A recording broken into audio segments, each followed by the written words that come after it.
ஐந்து கரத்தனை ஆனை முகத்தினை இந்தின் இளம்பிறை போலும ஈற்றனை நந்தி மகந்தனை ஞான கொழுந்தனை புந்தியில் வைத்தடி போற்றுகின்றேனே. ஜோதிட சொந்தங்கள் அனைவருக்கும் வணக்கம். 2025 பிறந்தாச்சு. இந்த 2025 மேச ராசிக்கு என்ன செய்யும் அப்படிங்கிறத நம்ம இந்த பதிவில் பார்க்க போகிறோம். மேச ராசி காலபுருஷ தத்துவத்துக்கு முதல் ராசி மேச ராசி தலை. செவ்வாய் ஆட்சி வீடு. இந்த மேச ராசிக்கு 2025 நல்ல பலன்கள் நிறைய செய்யும். என்ன பண்ணும் அப்படிங்கிறத நம்ம இப்போ பார்க்க போகிறோம். சரி, மேச ராசிக்கு 12ஆம் இடத்துல ராகு, அவர் 11க்கு போகிறார். அதே மாதிரி கேது கன்னியிலிருந்து சிம்மத்துக்கு வர போகிறார். இந்த ரெண்டு ஆங்கிளுமே நல்ல ஒரு டிரான்சிட். இது இல்லாமல் குரு 3ஆம் இடத்துக்கு போகிறார். அது கொஞ்சம் மறுதலையான டிரான்சிட் மாதிரி தெரியும், ஆனால் அது யோகமாக இருக்கும். எப்படிங்கிறது தான் நம்ம இப்போ பார்க்க போகிறோம்.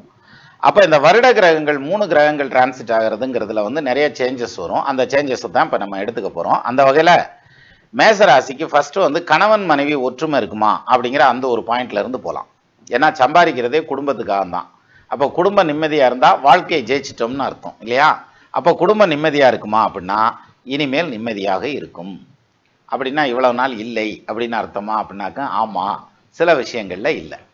அதாவது எப்படி அப்படின்னா, இப்போ மேஷத்துக்கு 12ஆம் இடத்துல ராகு நின்றுட்டு இருக்காரு இல்லையா? இப்போ அவர் ஏப்ரல் மாதம் தான் மாறுறார். இது 2025 ஏப்ரலில் மாறுறார். இந்த ராகு கேது பயிற்சிக்கு வரைக்கும் நடக்கிற பீரியட் எப்படி இருக்குன்னா, ஃபேமிலியோட அதிக டைம் ஸ்பெண்ட் பண்ண முடியாமல் போகும் உங்களுக்கு. அல்லது சண்டை சச்சரவை போட்டு மல்லு கட்டி ஆளுக்கு ஒரு பக்கம் இழுத்துக்கிட்டு நிற்பாங்கங்கிற மாதிரியான அமைப்பு. இப்போ இந்த ரெண்டு பார்ட்டும் எப்படி ப்ராபபிலிட்டி இருக்குது அப்படின்னா, ஃபர்ஸ்ட் பாயிண்ட் ஆல்ரெடி அவங்க ஜாதகத்தில் 2 கல்யாணத்துக்கான அமைப்பு இருக்கும், டிவோர்ஸுக்கான அமைப்பு இருக்கும், தனித்தனியாக செப்பரேஷன் ஆகிறதுக்கான அமைப்பு இருக்கும், டிவோர்ஸே இல்லாமல் தனியாக வாழ்கிறதுக்கான அமைப்பு இருக்கும். இந்த மாதிரியான ஜாதகங்கள் மேசராசியில் இருந்தாங்கன்னா, இந்த 12ல் ராகு நின்னப்ப லேஸ் மாசா ஒட்டிக்கிட்டு ஓடிக்கிட்டு இருந்தால் கூட அதை பிச்சு எரிஞ்சிருந்திருக்கும். ஸோ துண்டு துண்டாக போயிருப்பாங்க. தனித்தனியாக லைஃப்பை லீட் பண்ணிட்டு போயிட்டு இருப்பாங்க, அல்லது கோர்ட்டு கேஸுங்கிற அளவுக்கு லீட் ஆகிரும் சிலதில். சரி, இப்போ நார்மலாக எல்லாத்துக்கும் அந்த மாதிரி வந்துருமா அப்படின்னா அப்படி வராது. ஏன்னா மற்றவங்களுக்கு பார்த்தீங்கன்னாக்கா நல்லபடியாக குடும்பம் ஓடணும், ஒரு குடும்பத்தோட சந்தோஷமாக ஒரு வாழ்க்கையை அனுபவிக்கணும் அப்படிங்கிற மாதிரியான அமைப்பு இருக்குது. அவருக்கும் மேசராசி. அப்போது அவர் எப்படி இருப்பார், அவர் எப்படி மேனேஜ் பண்ணுவார் அப்படின்னாக்கா அது ரொம்ப சிம்பிள். அதாவது இந்த தசாபுத்தி நல்லா இருக்கிறதுனால கோச்சாரம் என்னதான் நெகட்டிவாக வந்தாலும் குடும்பத்தை பிரித்து தூக்கி எறிஞ்சு டிவோர்ஸ் எல்லாம் கொண்டு போகாது. அதுக்கு பதிலாக உத்தியோகத்துக்காக தொழிலுக்காக வெளியூரில் போயிருப்பார், பிள்ளைகளோட படிப்புக்காக இந்த அம்மா வீட்டில் இருக்கலாம். ஸோ ஏதோ ஒரு விதத்தில் பாசிட்டிவாக குடும்பத்தை பிரித்து வச்சுருக்கோம். அந்த இது வார வாரம் வந்துட்டு போவார், மாதம் மாதம் வந்துட்டு போவார், அல்லது 6 மாதத்துக்கு ஒருக்கா வருவார் வீட்டுக்கு, அவர் சம்பாத்தியத்துக்காக வெளியில் இருக்கார். இந்த மாதிரியான பிரிவினைகளை கொடுக்கும். இல்லை ஒரே ஊரில் இருந்தால் கூட ஃபேமிலியோட அதிக டைம் ஸ்பெண்ட் பண்ண முடியாது. பையன் எத்தனை அப்போ படிக்கிறான்னு கேட்டால் கூட சொல்ல தெரியாது. அந்த அளவுக்கு அவர் ஒர்க்கில் பிஸி ஆகிடுவார். அவர் பாட்டுக்கு சம்பாதிக்க இந்த அம்மா ஏடிஎம் மிஷின் மாதிரி அவரை வச்சுக்குவாங்க. காசு விடு, இது காசு விடு, அது காசு, ஏன்னா வீட்டை இவங்க தான் நிர்வாகம் பண்ணி ஆகணும். அந்த மாதிரியான கண்டிஷனுக்கு போயிடும். ஸோ இது பாசிட்டிவான பிரிவினை. இந்த பக்கம் இருக்கிறது நெகட்டிவான பிரிவினை. ஸோ ஏதோ ஒரு விதத்தில் ஃபேமிலியை நிறைய மிஸ் பண்ண வேண்டியது வருங்கிற மாதிரியான ஒரு பாயிண்ட். அதுதான் டார்கெட்டு. அந்த வேலை தான் நடந்திருக்கும். இப்போ ஏப்ரல் மாதத்துக்கு அப்புறம் குடும்பம் ஒன்று சேர்றதுக்கான அமைப்பு, அப்போ கருத்து வேறுபாடுகள் மறையிறதுக்கான அமைப்பு, அல்லது உத்தியோகம் பார்க்குற இடத்துக்கே ஃபேமிலி எடுத்துகிட்டு போயிடுறது, அல்லது இவர் உத்தியோகத்தை மாற்றிக்கிட்டு உள்ளூருக்கு வந்துடுறதுங்கிறது. ஸோ ஏதோ ஒரு விதத்தில் ஃபேமிலியோட அதிகமாக டைம் ஸ்பெண்ட் பண்ணுறதுக்கான நேரம் கிடைக்கும். இதுவே சந்தோஷமான விஷயம். அப்போ கணவன் மனைவி ஒற்றுமை நல்லாயிருக்கும். இது வரைக்கும் கருத்து வேறுபாடில் இருந்தால் அது பிரியிற மாதிரி இருந்ததுன்னா கூட அது சேர்ந்துக்கிறோம். ஏன்னா சிலர் கோர்ட்டு கேஸ்னே போயிடுவாங்க, பிரியிற கண்டிஷனுக்கே போயிடுவாங்க. சிலர் பிரியலாமா வேணாமா பிரியலாமா, இங்கிட்டு ஒரு கால் அங்கிட்டு ஒரு கால் வச்சுட்டு இருப்பாங்கல்ல, அந்த குடும்பமெல்லாம் ஒன்று சேர்றதுக்கான அமைப்பும் உண்டு. பட் அவங்க ஜாதகத்துலேயும் அந்த அமைப்பு இருக்கணும். டைவர்ஸ் ஆகாது அப்படிங்கிற மாதிரியான அமைப்பு இருந்ததுன்னா நிச்சயமாகாது. இந்த டைமில் எல்லாம் ஒன்று சேர்ந்துருவாங்க. அப்போ குடும்ப நிம்மதி கிடைச்சி போயிடும். போதும் சார், அதுலேயே சக்ஸஸ் ஆயிடுவீங்க. 2025 குடும்பம் நிம்மதியாச்சுனாலே போதும். ஒரு மனுஷன் அவன் வாழ்க்கையில் ஜெயிச்சிருவான். ஒருத்தனுக்கு குடும்பம் மட்டும் தோத்துதுன்னு வச்சுங்களேன், அவன் ஜெயிக்கவே முடியாது, அவன் ரொம்ப சிரமப்பட்டு போயிடுவான்ற மாதிரியான அமைப்பு. அதனால இந்த மேசராசிக்காரங்க இந்த வருடத்தில் வாழ்க்கையில் ஜெயிச்சிருவாங்கன்னே வச்சுக்கலாம். 2025 சக்ஸஸ் தான். இது முதல் பாயிண்ட். அடுத்தது குழந்தைகளுக்கு எப்படி இருக்கும், குழந்தை பாக்கியம் கிடைக்குமா அப்படின்னாக்க நிறைய பேருக்கு ஆல்ரெடி குழந்தை பாக்கியம் கிடைச்சிருக்கும். 2024 கிடைச்சிருக்கும். ஒரு சிலருக்கு டிலே ஆகிட்டு இருந்திருக்கும். அவங்களுக்கு வைத்தியத்தின் மூலமாக கிடைக்கிற மாதிரியோ அல்லது வேற ஏதாவது ஒரு வகையில் டோனர்ஸ் வழியா சிரகட்டன் மதர் வழியா அந்த மாதிரியான விஷயங்களில் போகிறவங்களுக்கு இப்போ இது சக்ஸஸ் ஆகிறதுக்கான டைம். அது வந்து இன்னும் மே ஜூன் வரைக்குமே அந்த சக்ஸஸ் கிடைக்கும். அப்புறம் ஜூன்ல இருந்து நவம்பர் வரைக்கும் அந்த இது சம்மந்தப்பட்ட வைத்தியங்களை எல்லாம் நிப்பாட்டி வச்சிடுறது நல்லது. அதுக்கப்புறம் திருப்பியும் வந்து இதை கையில் எடுக்கலாம், எடுத்தா சக்ஸஸ் ஆகிறதுக்கான அமைப்பு உண்டு. ஸோ இதுதான் வந்து குழந்தை பாக்கியத்தை பொறுத்த வரைக்கும். சரிப்பா, மேசராசியில குழந்தைங்க இருக்காங்கல்ல, எங்க குழந்தைங்க இருப்பாங்கல்ல, அவங்களுக்கு வந்து படிப்பு போக்குவரத்து அவங்க ஹெல்த் எல்லாம் நல்லா இருக்குமானா ஹெல்த்ல எல்லாம் ஒன்றும் பிரச்சனை இல்லை, நல்லா தான் இருக்கு. படிப்பை பொறுத்த வரைக்கும் உங்களை பெண்டை நிமித்திடுவாங்க. இப்ப என்ன காரணம்னா 5ஆம் இடத்துல கேது வர்றாரு, ராகு 11ல் போறது யோகம் மாதிரி 5ல் கேது வர்றாருல புத்திரஸ்தானத்துக்கு. அப்ப என்ன ஆகும் அப்படின்னா இந்த ஏப்ரல் மாசத்துல இருந்து பிள்ளைகளுடைய படிப்புல உங்களுக்கு கூடுதலான கவனம் தேவை. இல்லாட்டி என்ன பண்ணுவான், அவங்களுடைய அட்டென்ஷன் இல்லைன்னா அவங்களுடைய மார்க் குறையிறதுக்கான வாய்ப்பு உண்டு. அதனால கூடுமான வரைக்கும் அவங்கள்ட்ட வந்து சின்ன குழந்தைகளா இருந்தாங்கன்னா மிரட்டி உருட்டி அல்லது அவங்க கூட நீங்களும் உட்காந்து படிச்சு ஏதோ ஒரு விதத்துல படிக்க வைக்கலாம். வயசு கூடுதலான பிள்ளைகளா இருக்காங்க, காலேஜ் போறாங்க அப்படின்னா என்ன பண்ணுவான், அவங்களுக்கு வந்து நம்மளுடைய குடும்ப கஷ்டத்தை சொல்லி நான் இவ்வளோ சிரமப்படுறேன் அல்லது உன்னைய தாண்டா நாங்கள் எல்லாரும் எதிர்பார்த்துட்டு இருக்கோம், குடும்பமே எதிர்பார்க்குதுன்னு அவனை வந்து எமோஷனலாக வந்து ப்ரெஷர் கொடுத்து அவனை படிக்க வச்சிங்கன்னா படிச்சிருவாங்க. அதே இது வந்து ரிசர்ச் சைடில் அல்லது மாஸ்டர்ஸ் படிக்கிறதுக்கு ட்ரை பண்ணுறாங்கன்னு வச்சுக்கோங்க அவங்க குழந்தைங்க, அவங்களுக்கு இடம் கிடைக்கும், வெளியூர் போகிறது வெளிநாடு போகிறதுக்கெல்லாம் இடம் கிடைக்கும், நிறைய செலவு வரும் அந்த விஷயத்தில்.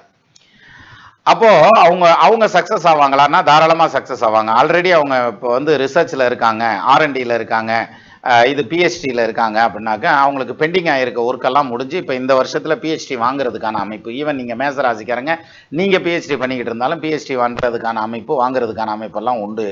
அப்போது இந்த PhD ப்ரோக்ராமில் எந்த இடத்துல நின்னாலும் அது சக்ஸஸ் ஆகும். நான் டைட்டில் செலக்ட் பண்ணல, கைடு கிடைக்க மாட்டேங்கிறான், அல்லது டேட்டா கலெக்ஷன் பண்ணாமல் இருக்கேன், தீசிஸ் எழுதாமல் இருக்கேன், வைவா நடக்காமல் எதுனாலும் சரி, இது எல்லாமே வந்து சக்ஸஸ் பண்ணி உங்களுக்கு வந்து இது வந்துடும், அதனால் டிகிரி கையில் வந்து சேர்ந்துரும்ன்ற மாதிரியான அமைப்பு. உயர்கல்வி படிக்கிறதுக்காக வெளியூர் போயிருக்காங்க, வெளிநாடு போயிருக்காங்க, அவங்களுடைய படிப்பு எப்படி இருக்கும், பிள்ளைகளுடைய படிப்பு நல்லா இருக்கும். இல்லை மேசராசிக்காரங்களே வெளிநாடு போயிருக்காங்க, அவங்க படிப்பு முடிஞ்சிடும், நல்லபடியாக முடிஞ்சிடும், திருப்பியும் ஊருக்கு வர்றதுக்கான அமைப்பில் அங்கேயே ஏதாவது ஒரு வேலை வெட்டியை பார்த்துக்கிட்டு செட்டில் ஆவாங்கங்கிற மாதிரியான அம்சம் இந்த வருஷத்தில் உண்டு 2025. அதே இது சிலர் வந்து பிள்ளைங்க படிச்சுட்டு இருப்பாங்க. இந்த படிப்பு அப்படிங்கிறது வந்து எப்படின்னா காலேஜ் ஃபைனல் இயரில் இருப்பான், முடிச்சுட்டு வேலைக்கு போகிறதுங்கிறது காலேஜ் போகிறதுங்கிறது இதெல்லாம் கேம்பஸ் கிடைக்குமா அப்படின்னா தாராளமாக கிடைக்கும். கேம்பஸ் கிடைக்கிறதுக்கான அமைப்பு உண்டு. அதே மாதிரி வெளியூரில் வேலை கிடைக்கிறதுக்கான அமைப்பு உண்டு. உங்களுக்கு செலக்ட் ஆகினா கால் லெட்டர் வராமல் இருந்தால் அந்த கால் லெட்டர் வந்துரும்ன்ற மாதிரியான அம்சம். ஸோ அடிஷ்னல் குவாலிஃபிகேஷனுக்கு ஏதாவது மேற்கொண்டு படிக்கிறதுக்கான அமைப்பு இருக்குது. அப்போது இந்த ஃப்ரெஷர்ஸை பொறுத்த வரைக்கும் இது வேலை வாய்ப்புங்கிறது நல்லபடியாக கிடைச்சி போயிடும். சரியா? சரி.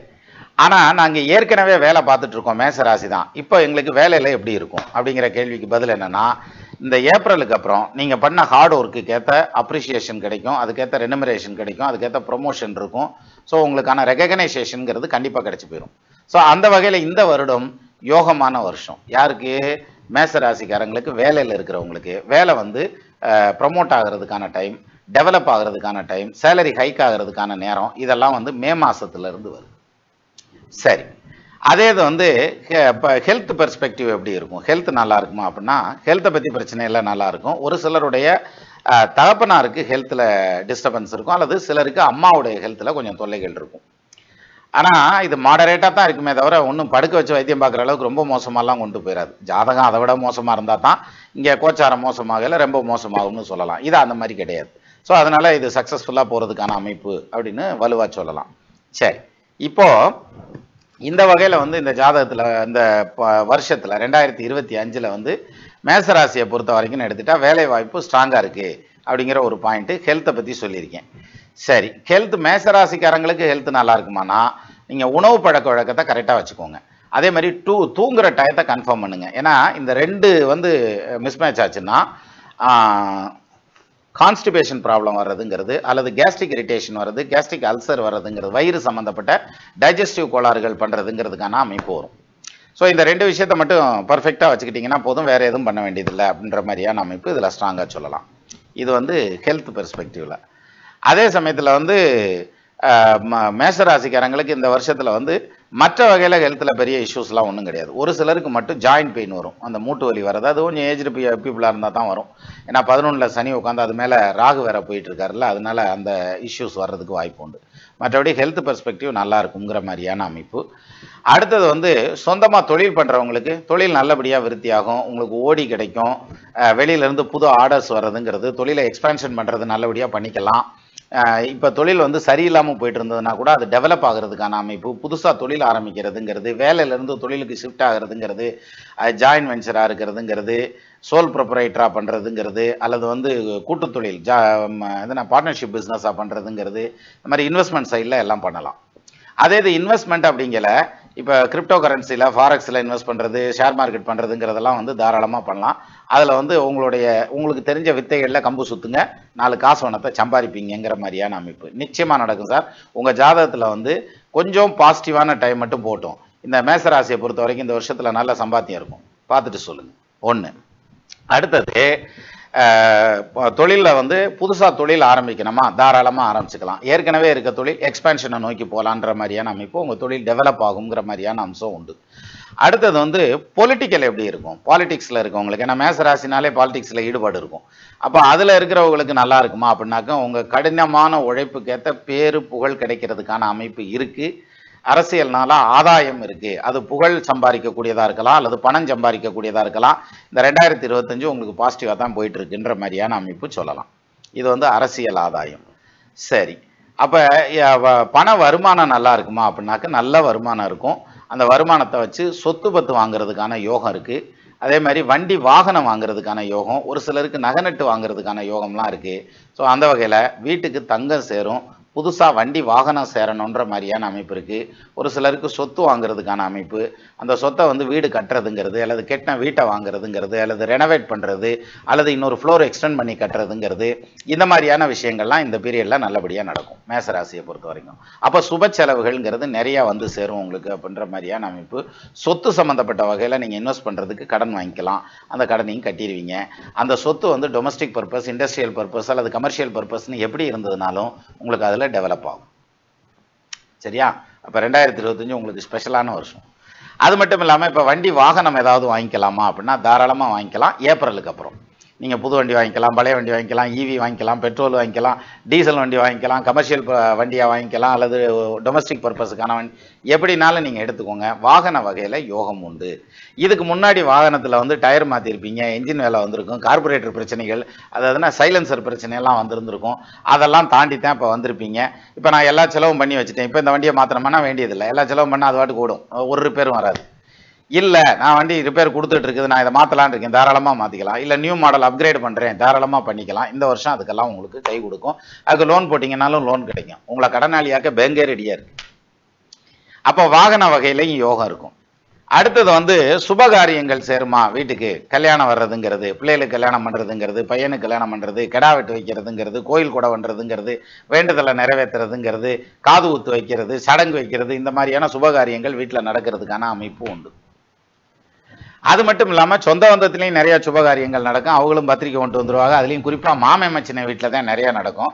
அதுக்கு மொய்முறை செய்கிறதுங்கிறது, ஏன்னா மாமேமச்சின்னு இல்லை, அதெல்லாம் ஒழுங்கா செய்யலைன்னா மரியாதை இருக்காதுல்ல, அதனால் அதுக்கும் பணத்தை ரெடி பண்ணி வச்சுக்கோங்க. ஆனால் பொருளாதாரத்தில் ஒன்றும் சிக்கல்கள் வராது, நல்லாத்தையும் இருக்கும். சரி, அடுத்தபடியாக ஃப்ரெண்ட்ஸ் அண்ட் ரிலேட்டிவ் சர்க்கிள் நல்லா இருக்குமா அப்படின்னாக்கா அதில் பிரச்சனை இல்லை. ஃப்ரெண்ட்ஸ் அண்ட் ரிலேட்டிவ்ஸ் நல்லா இருக்கும், அவங்களோட ஒத்து போகும், பிரச்சனைகள் எதுவும் வர்றதுக்கான அமைப்பு இல்லை. ஏற்கனவே ஏதாவது ப்ராப்ளத்தில் பிரிஞ்சிருக்கக்கூடிய சொந்த பந்தங்களாக இருந்தால் அவங்க ஒன்று சேர்றதுக்கான அமைப்பு, அதுக்கேற்ற மாதிரி விசேஷம் போக்குவரத்தெல்லாம் வரும். அதில் வந்து கொஞ்சம் ஃப்ளெக்சிபிலிட்டியாக விட்டு கொடுத்து போகிறதுக்கான அமைப்பு இருக்குது. அவங்களும் இறங்கி வருவாங்க, நீங்களும் கொஞ்சம் ஏறி போங்க, அதுதான் கரெக்டாக இருக்கும். அடுத்தது ஏஜ்டு பீப்புள், எது இந்த இதில் இருக்காங்க இல்லையா, மேசராசியில் இருக்கக்கூடிய ஏஜ்டு பீப்புளுக்கு எப்படி இருக்கும் அப்படின்னா, அவங்களுக்கு ஹெல்த் வைஸ் கொஞ்சம் டிஸ்டர்பன்ஸ் இருக்குது, வைத்திய செலவுகள் அப்பப்போ வரப்போக இருக்கும். ஆனால் பெரிய அளவில் டிஸ்டர்பன்ஸ் கொடுத்து அவங்கள வந்து மெயின் கன்சர்னாக பார்க்கணும், இல்லாட்டினா சிக்கல் ஆயிரும்ன்ற அளவுக்கு அந்தளவுக்கு மோசமாக போகாது, அதில் பிரச்சனை இல்லை. அப்போ இந்த 2025ங்கிறது ஒரு ஸ்பெஷலான வருடம். அதுலேயும் இன்னும் சொல்லணும்னா 5ஆம் பாவத்தில் கேது உட்காந்துருக்காரு பாருங்க. அந்த கேது வந்து யோகத்தை செய்யக்கூடிய கேது. அவர் என்ன செய்வார், என்ன யோகம் செய்வார் அப்படின்னாக்கா, மெயினாக வந்து குலதெய்வ வழிபாடு, சாமிக்கு வேண்டுதல் வச்சிருக்கிறத நிறைவேறதுங்கிறது, ஸ்பிரிச்சுவல் ட்ராவல் போயிட்டு வர்றதுங்கிற மாதிரியான விஷயங்களை நிறையா ஏற்படுத்துவார். ஸோ ஆன்மீக சிந்தனைகள் பெருகிட்டு நல்ல விஷயம் தானே. அப்போது 2025 தொழில் உத்தியோகத்தில் இருக்கிறவங்க, ஃபேமிலி, இதெல்லாம் டெவலப் ஆகிறதுக்கான அமைப்பு இருக்குதுங்கிறதுனால இந்த 2025ங்கிறது உங்களுக்கான ஸ்பெஷலான வருஷமாகவே எடுத்துக்கிடலாம். அப்போ மேசராசிக்காரங்களுக்கு இந்த 2025ங்கிறது சகல ஐஸ்வர்யத்தையும் கொடுக்கணும்னு நானும் வேண்டிக்கிறேன், நீங்களும் வேண்டிக்கங்க. நெல்லு கரைத்த நீர் வாய்க்கால் வழியோடி புல்லுக்கும் புசியுமாம் தொல்லுலகில் நல்லார் ஒருவர் உளரேல் அவர் பொருட்டு எல்லோருக்கும் பெய்யும் மழை. நான் அது மாதிரி எல்லோருக்காகவும் வேண்டிக்கங்க. நமது நண்பர்கள் ஆள் போல் தழைதழைத்து அருகது போல் வேரூன்றி மூங்கில் போல் கிளைகிழைத்து முதியாமல் வாழ்ந்திருக்க வாழ்கவென வாழ்த்தி அமைகிறேன். வணக்கம்.